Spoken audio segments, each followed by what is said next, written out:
Good morning, beloveds. It's Friday, um, and it's my rest day, so I don't get up and leave the house and go and, move my mind and my body. I just do it in the house. And so I still don't know what the temperature is out there other than cold. In the next 2 days, the lows in the morning are going to be 36. I'm just like, okay. And I'm a little subdued, partly because one, I'm not really awake. I've been having a hard time going to bed. I'm not having a hard time sleeping. I'm having a hard time going to bed. I've had a couple of really strange dreams, which have been very enlightening. Okay. And I just don't want to go to bed because I know my mind is going to be busy all night. Okay.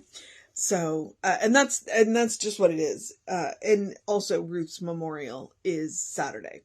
So Saturday morning is going to look a little different. We are turning the alarm. Tom, my husband, is taking the day off. And so we are turning the alarms off. We're going to get up when we get up, go to the park when we go to the park. So I'm not sure what time I will do this tomorrow, but I will do it. And I will do it in the morning. Because Ruth's memorial is at 2 p.m. So, that's where we are. But it is February 10th, I'm pretty sure. Yes, it is February 10th. Our title is Cultivate Success. The first quote is, "They that tilleth their land shall have plenty of bread." Proverbs 28:19. The second quote is, "Nature operates according to the law of logical sequence." And that is Science of Mind, page 290.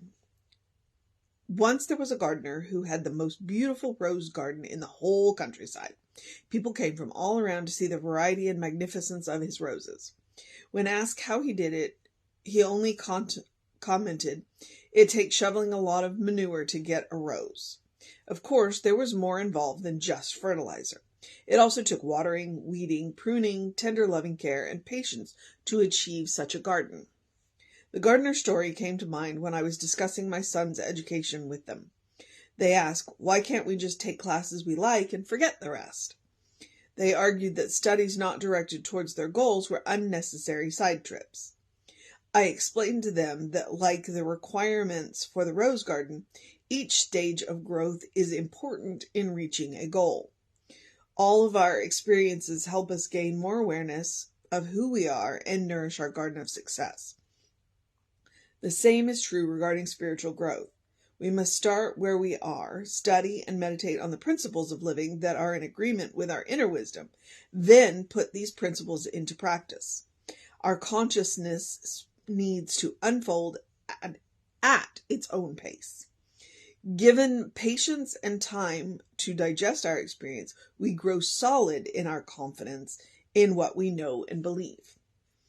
As I grow in my garden of life, I continue to cultivate enthusiasm and faith and weed out negative thoughts and activities.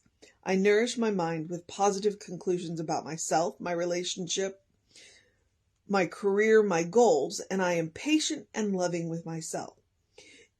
Acknowledging that I am part of something greater, I flourish in my spiritual garden. And that's Marilyn Mooney. And here's where I'm going to point out to you that I'm Gen X.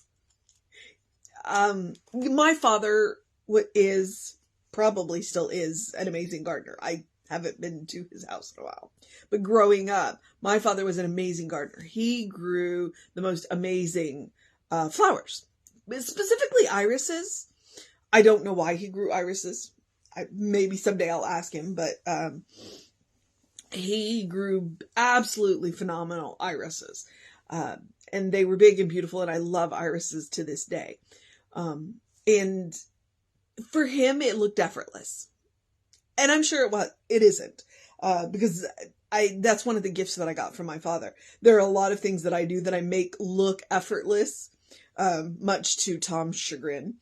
He does, because it's like, oh, well, and sometimes my coworkers, Lisa just makes that look easy. And okay, it's not easy. It's not easy. But I've practiced enough. I practice. Lately, Jesse, when he's closing the service, he tells them that I'm going to do the closing treatment and how good I am at it. Well, okay, but Let's talk about the fact that I've been a practitioner for 10 years. I've been a minister for 5 years. I'm coming up on my first year. Actually, I've passed my ordination date, not the ceremony, but so of course I make treatment look easy. I've been doing it for a very long time. I think I started practitioner training in 2008, so we're looking at what, 15 years? And I started classes before that. 2005 is when I actually joined CLC. So I make it look easy, but there's a whole lot of other things in it. And so here's where I'm going to go back to, because I said I was Gen X. Well, the reason I say that is because I don't garden. My father is a wonderful gardener. It is not one of the gifts that I got from him. I can keep plants alive. But I don't garden. But what she reminded me of, especially when she was talking to her children about their education, is I played video games growing up. I played a lot of video games growing up. I don't have the time as much now. I now play one idle game on my phone and that's it, because that's what I've got time for. But side quests. So that's what life is kind of made up of. We have this one goal, whatever that goal is, and when I say one goal, we have lots of goals, but we have one goal. And I'm going to say that the one goal that we have is to make the most of ourselves. Okay. Bear with me here. And all the other goals wrap into that. What it is that we do for a living, our relationships, all of that wraps into that one goal of making the most of ourselves. And so to make the most of ourselves, we end up doing a lot of side quests. We end up doing a lot of little things that seem to have nothing to do with, especially because our main focus in society is our career. And so everything should be focused on the career. So then all the little side quests that we do that have nothing to do with our career, are a waste of time. And yet, Marilyn would argue, and I would argue, and Ernest would argue, that all of the little side quests that we do that have nothing to do with our career are actually far more important to our main goal, which is making the most of ourselves, than our career. So, all of the little talents that we have that don't make money are more important to filling out the whole person that we are. We can argue about arts later, but like I can't draw a straight line with a ruler. But there are other so I would not be able to make my life drawing pictures. I would not be able to make my life painting pictures either, because yeah. And yet, one of the arts is talking, and I'm good at that. So when I engage in things that are not directly related to what I do, which is talk a lot in my job, that, the job that pays my mortgage, I talk. So in all of that, all of the, what those little things, like if I sit down to draw a picture, what am I doing? I'm feeding my soul. I'm feeding that main goal. It looks like a side quest because it's not productive. It's not going to make money. It's not, but it feeds my soul. Another example of that is going to be when we go to the park on Saturdays. We go to the park, we take bags of peanuts. So arguably, the reason we go to the park is to walk and to exercise and to keep the body strong. Yes, absolutely. That is the main goal. So that I can get up and go to work and make money. Okay? But we take the peanuts and we throw peanuts to squirrels and we throw peanuts to blue jays, and I take pictures of said blue jays and said squirrels. It has nothing to do with making money. It has nothing to do with exercise. It's simply about feeding my soul. It's soul food. It's literally soul food because it's fun and it's enjoyable and I get something beautiful out of it. Every now and again, I get a really good picture. Actually, usually I get a good, probably 10 or so really good pictures. And then a lot of pictures that are okay. And then a couple of pictures that I'm like, I don't want anybody to see that. But it feeds my soul and it's entertaining and it's fun. And that actually is more important to the main goal, which I'm going to remind you is to make the most of your person. Side quests. They're super important. When you look at all of the things that you do that have nothing to do with what society tells you is important, they're probably feeding your main goal far more than you think. And you shouldn't feel, and here I am shitting on us, you don't have to feel guilty about taking time for yourself to do things that are not productive, that don't make money. That's part of the unfoldment of your soul. And I'm going to go back to that one line sheet that she had in here. Where was it?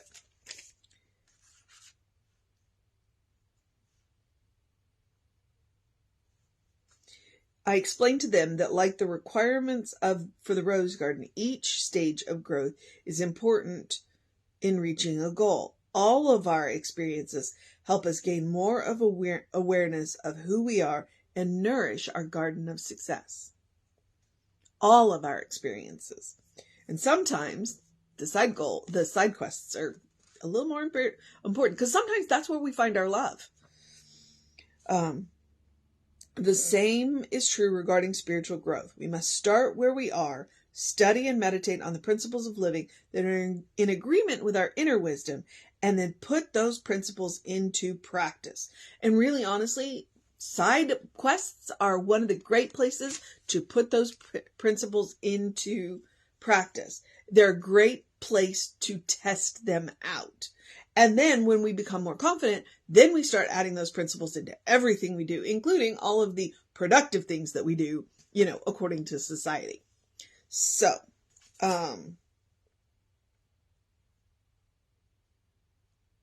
our consciousness needs to unfold at its own pace. There it is. Our consciousness needs to unfold at its own pace. And that is where, remember when I started talking about how long I've been a practitioner? When you meet somebody that makes something that you want to do look easy, I want you to remember that line. Our consciousness unfolds at its own pace. And there's a lot of, I'm going to use the word work, that goes into it. Practice, practice, practice. Okay? So, the mission today, should we choose to accept it, is to accept that our consciousness unfolds at its own pace and to go and do all of the side quests. Now, that does not mean that we take focus away from the main goal. Okay, but let's go back to, what did I say the main goal was? The main goal is to make the most of our person. Okay? A career is only a tiny little part of making the most of who you are. So go do the side quests. Find the things that spark joy in you. Find the things that you love. Do the things you have to do, i.e., work. We all got mortgages to pay, either figuratively or literally. But do what sparks joy. Do what makes you happy. Do enough of that you have the energy to do the things that you have to do. All right? Side quests are where it's at, and oftentimes side quests are where the main growth happens, because it is absolutely where we get to practice those principles. Put all of that stuff that we're learning into practice. All right. So that's why I said at the beginning I'm Gen X. It's like, so I'm reading about her talking about rose gardens, and I'm going, yeah, well, what it reminds me of is video games. Side quests. All right, beloveds. So you've got your mission today. Remember that our consciousness unfolds at its own pace. And when you look at people who are doing things and they just look like, they just make it look like it's easy, take a look at how much practice they've got behind it. I've been with Creative Life almost 20 years, which is kind of frightening to hear that out loud. Oh my goodness. Oh my goodness. Wow. Yep. In 2025, which is 2 years away, I will have been with Creative Life for 20 years. So, all right. Wow. Dang. Whew. The second thing that I recommend every day, spiritual practice, doing something loving for yourself, doing something kind for yourself, doing something compassionate for yourself. And a lot of what I recommend looks like side quests.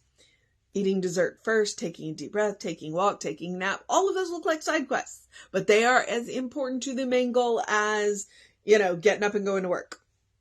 Absolutely. Taking a deep breath before you speak can be life altering. It can absolutely be life altering. And it is absolutely about self-care. If we are going to allow our consciousness to unfold, if we are going to work on our main goal, which is making the most of ourselves, we need to take care of ourselves. Absolutely, bar none. I make no bones about the fact that I recommend self-care every day. You deserve your own love. You deserve your own kindness. You deserve your own compassion. When you practice on yourself, you create a bank. You also create a connection to the infinite source of love, kindness, and compassion, which is found at the center of your being, which is where you find the source of your being, which is God, by the way. The source of your being is God. You create a bank so that when you meet people that need a little extra, you got plenty to share. It's also about joy. I have talked about joy. When there are things going on in life and the world that are sad, and it happens, the material realm is messy and chaotic, we need to make sure that we are making room for joy. So, eat dessert first. Remember that your life is a special occasion.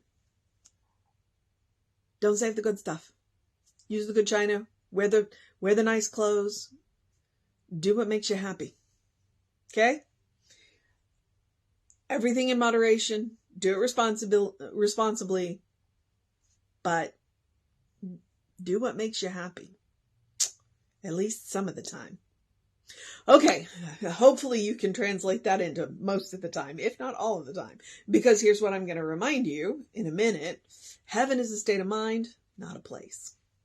Okay, so do something to engage your mind and your body, unless today is your day of rest. Please drink plenty of water, even if it doesn't look like water, like it looks like coffee, tea, hot chocolate, hydrate. Your brain works better when it's hydrated. And do get early in your day bright light. That will reset those circadian rhythms. Even when I let myself sleep in, it's only about an hour. My alarm goes off at 6:30. Even on my day off, I'm out of bed by about 7:30. Although it was 10 minutes to 8 today, because, the furry denizens of my house can sometimes encourage me to go back to sleep when I shouldn't. Foster's sitting over here just laid out on the heating pad, enjoying it. And then here's where I'm going to remind you about heaven. Open the windows of your soul. Allow the breath of heaven to remind you do live in heaven right here, right now. It's all around us all the time. It's a quote from Ernest Holmes. I co-opted it because I love it, because it reminds me heaven is a state of mind. Heaven is a state of consciousness. If I practice by opening my soul, by being vulnerable, by focusing, on my side quests, which contribute to the main goal of being who I am, being more of who I am, allowing my consciousness to unfold into who I am, and at its own pace, by the way, I create heaven for myself. And that's the truth. Nobody can create heaven for you. You are the one who can do it for yourself. Absolutely, you've got the power. It is a superpower. I make no bones about that. But we're born with it. We come pre-installed with, in the Western Hemisphere, we call it the Christ consciousness. They call it different things in different places. But the password to activate it is love. heaven ceases to be a place and can become any place. And if we work it, it can become every place. That is the goal. So, all right.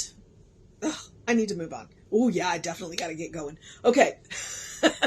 I'm in a little this morning. So I'm at the social media part. Oh no. When you are working on opening the windows of your soul, take Emma's advice. Look for the good and praise it. Easiest way to get there. And that kind of looks like a side quest, but it's a good one. Okay. We are Creative Life Spiritual Center, Creative Life Spark. I'm the running Rev Ryan. You want to know what's going on with the center? Please email info@creativelife.org. The hot links are hot. If it says click here now in that constant contact, it will either take you right to the information you want or to the person that can help you get it. So have a great day, a wondrous day, a fantastic day, a magical day, an enchanted day, a wonder-filled day, a Friday, get in the side quests. Allow the natural pace of your expansion. Figure out what that main goal is. Have some fun. Have a good day. And if that is too much pressure, simply have a day, because you are enough just as you are. You are a beloved child of God. You are a brilliant light, a divine spark, your spirit in motion, God in action, a godling in whom God is well pleased and well represented. Always. That is the truth of your being. It's the truth of all of our being. And when we accept that, life works better. Life works better. Our burdens are less heavy. And more importantly, we find people that when we have burdens, share them. And a shared burden is much lighter. All right, just as a shared joy is bigger. Oof, you want to exponentially expand joy? Share it with somebody that will be joyful with you. All right. So, Reverend David should be on around 5 p.m. with you. I will be back with you tomorrow. I'm just not sure when. Again, taking the day off to prepare for the memorial. So, I'll be here. Take care of yourself. Know that you are loved, and I will see you next time.